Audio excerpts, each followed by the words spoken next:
تحچین مرغ و بادمجون رستورانی رو با روش اکوکوک بدون بوی زخم تضمینی درست کن. با این آموزش خیالت از بابت همه چیش راحت باشه. دکمه سابسکرایب رو هم بزن تا آموزش‌های بعدی اکوکوک رو از دست ندی. اول از همه یک عدد سینه مرغ رو با زعفرون، نمک، فلفل سیاه و مقداری روغن 3 ساعت مزه دار کن. بعد توی قابلمه بریز و یه حب بسیر. یه دونه برگ بو، چند تکه هویج و یه لیوان آب اضافه کن و بذار با حرارت ملایم بپزه. 2 تا بادمجون رو هم پوست بگیر. بعد برش بزن و از وسط نصفشون کن.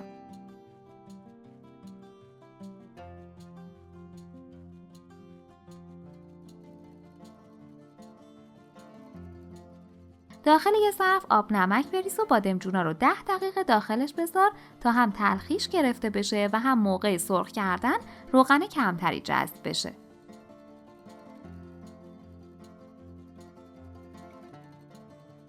حالا داخل روغنی که خوب داغ شده سرخشون کن.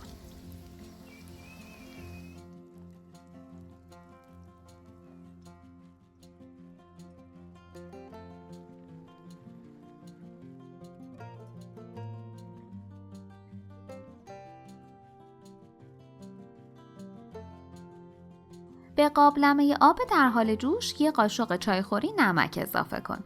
2 پیمانه برنجی که از قبل خیس کردی و داخلش بریز. اجازه بده 6 دقیقه بجوشه.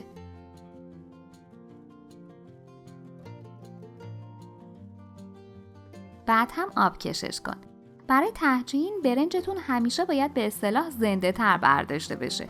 یعنی نسبت به برنج‌های بقیه غذاها زودتر آبکش بشه.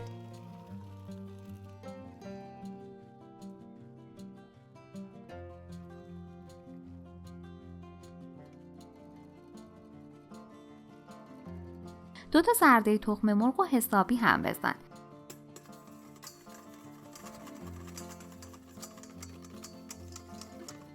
یه دونه سفیده هم بهش اضافه کن و دوباره مخلوط کن.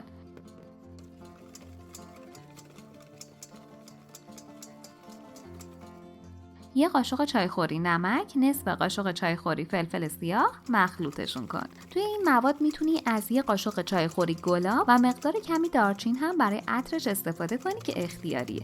یه بار امتحان کن، عالی میشه. یه قاشق غذاخوری آب لیمو،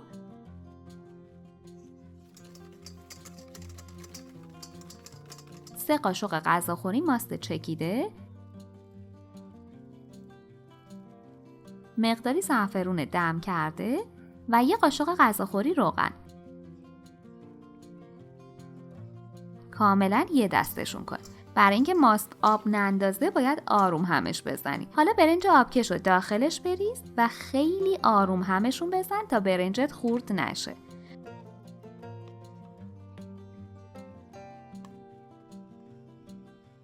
توی قابلمه نچسب که روغن ریختی کمی کنجد بپاش. بهتره برای تحچین از قابلمه‌ای که ارتفاع دیوارش کمه استفاده کنی که هم بینش بهتر بپزه، هم برشته تر شه و هم احتمال وارفتنش خیلی کم شه. میتونی حتی از تابه دردار هم استفاده کنی. اینجوری تدیگ بیشتری هم داری. حالا یه لایه برنج تحچین بریز و خیلی کم فشار ده کن. فقط در حدی فشار بده که برنج منسجم بشه. بادمجونا رو هم روش بچین. روش زرشک که سرخ شده بریز.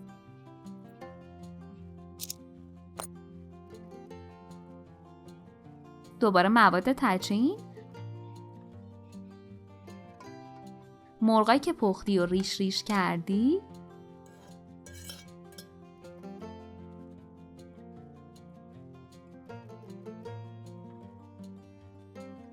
بازم زرشک. بقیه مواد رو هم بریز و سطحش رو صاف کن.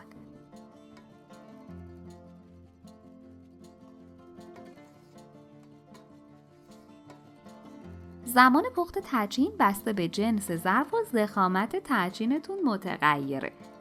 یه چند تا تکه کره هم بذار روش تا موقع پخت کره ها کم کم آب شن و به خورد برنج برن. درش رو بذار تا با حرارت ملایم به مدت 60 تا 90 دقیقه دم بکشه. فقط صدا رو گوش کن. بفرمایین، تحچین خوشمزه و تردمونم آماده شد. روش هم با کمی زرشک سرخ شده تزیین کن.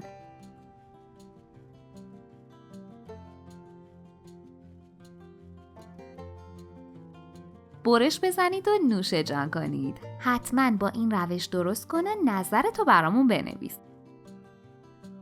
لطفاً برای حمایت از ما لایک و سابسکرایب رو هم فراموش نکن دوست عزیزم.